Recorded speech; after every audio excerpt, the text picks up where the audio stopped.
Yeah, magandang hapon po mga farmers. So ito ngayon, konting tips lang po sa ginagawa ko po dito sa kamatis. So ito po yung ating kamatis. Yan. Alright, dami pong bunga po ano.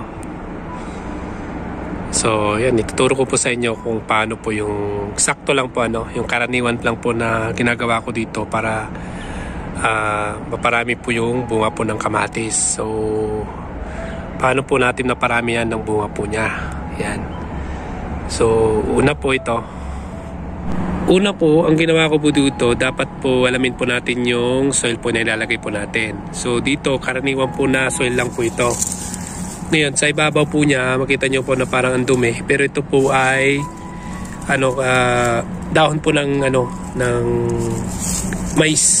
Kinatkat ko po siya. Nilay ko po dyan para madami to, makapal to para hindi siya tubuan ng mga damo din. Kasi maraming damo ito And then, pangalawa, parang pinaka-fertilizer na rin siya noon. Nung nilagay ko siya kasi na-dry lang siya. Pero hayaan ko yan, hindi ko natatanggalin yan mga farmers. Yan yung soil. Tapos, normal na soil sa ilalim po niya. Dito po kasi binibili yung soil.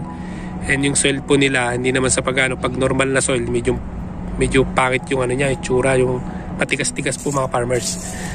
Yan, mga ganito po. Parang sa atin kinukuha sa mainam nga sa atin yung tayo ng kalabaw, tayo ng baka, ganun. Pero dito kasi iba. So, ang ginawa ko, kasi ganun yung nabutan ko dito na lupa. Bumili sila ng soil. Yun, meron pong soil dito. Ito po ay halong kukupit, tsaka, ayan mga farmers, ang ganda po. Halong kukupit, tsaka soil mix na na binigay nila sa akin. So, yun. Ito mga farmers, dito ko pinalalagay sa pinakaibabaw po niya. Bukod po sa mais po na nilagay ko. So itong kamatis po natin ay organic. So pangalawa naman, po yung ginagamit ko dito na fertilizer na pampalago, So dahil wala ang binigay po sa akin na granular na fertilizer, nilalagay ko dito noong una. So syempre may alam tayo konti sa pagtatanim ng kamatis. So ang ginawa ko, dahil wala mong binibigay pa na pang fertilizer, yung granular lang, hindi ko alam kung anong mix po yun, yung kulay brown. So nilalagyan ko ito, pero natatagalan ko sa paglaki ng kamatis. Ang ginawa ko dito mga farmers, meron po akong baking soda. So yun po yung ko dito. Every week naglalagay pa ako baking soda. Minimix ko sa tubig. Yan, dinidilig. Tapos sini-spray sa mga dahon. Then pangalawa ay yung betchin, pampabulaklak. Pag alam nyo nang malapit na mamulaklak yung kamatis, lagyan yun, i-mix yun rin sa tubig.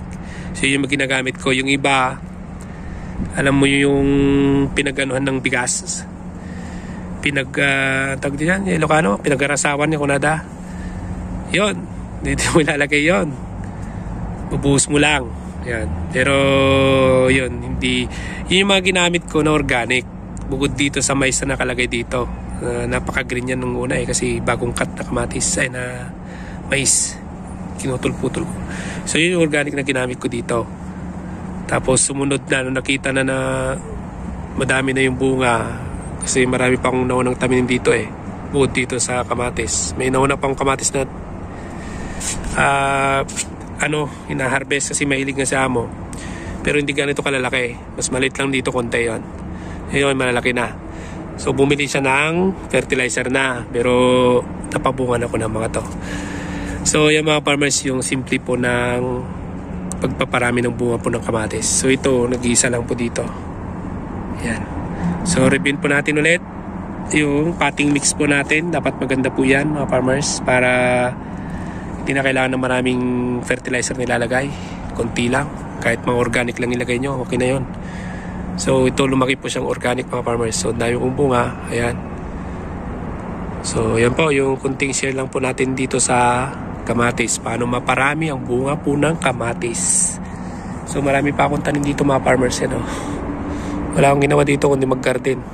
Gusto nyo mamulaklak? Ayan, dami.